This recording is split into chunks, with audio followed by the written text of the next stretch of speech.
සුබ දවසක් සර්. මොනවද බැලුවේ? මම මේ බැලුවේ මල්ලි ඇඳන් එහෙම තියනවාද කියලා. ඇඳන් තියනවාද ඔයාලා? තියනවා සර්. මොකද මගේ පුතාගේ විවාහ මංගල උත්සවය තියෙනවා. ඉතින් ඒකට එයාගේ නෝනාගේ පැත්තෙන් උත් දේවල් හම්බෙනවා. නමුත් අපේ පැත්තෙන් උත් දෙයක් දෙන්න බෑ. මම මෙච්චරලා බැලුවා මට සෙට් නැන්දන් නෑ මල්ලි මෙතන. මට ඕනේ වෙනස්ම જાතියේ අලුත්ම කාගවත් જાතියේ නැති සුපිරිම සුපිරි ඇඳන්. මොකද හයිය වෙන්නත් ඕනේ. මල්ලි වලට කොහොමද මට මේ අවස්ථාව ඉදු කරලා දෙන්නේ? එහෙනම් සර් ඇවිල්ලා තින්නේ හොඳම තැනට. මොකද සර් අපි තමයි මේ ඒරියා එකේ හොඳටම ඇඳන් හදන්නේ. මොකක්ද දන්නවද? අපෙන් ඇඳන් හදපු කිසිම කපල් එකක් මේ වෙනතුරු වෙන් වෙලා නැහැ සර්. රයිට් ඕක. මම තව හරියටම සතියින් ඉන්න.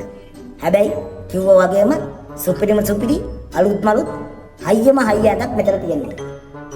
එහෙනම් මං යනවා. 1 week later. මල්ලි මොකද මගේ වැඩේ හරියද? කොහොමද සර්? ඔන්න සර් කියපු જાති සුපිරිම සුපිරි ඇඳක් සර් අපි හදලා තියෙනවා. යන් සමාත්‍ය බලන්න. යා. එන්න සර්. මෙතින් සර්. මේක තමයි සර් කියපු සර් පුතාට අපි ඇතුලේ. එන්න සර් තාම. මෙන්න සර්. මේක තමයි සර් කියපු විදිහම සුපිරියටම අපි හදපු හැද. එන්න සර්.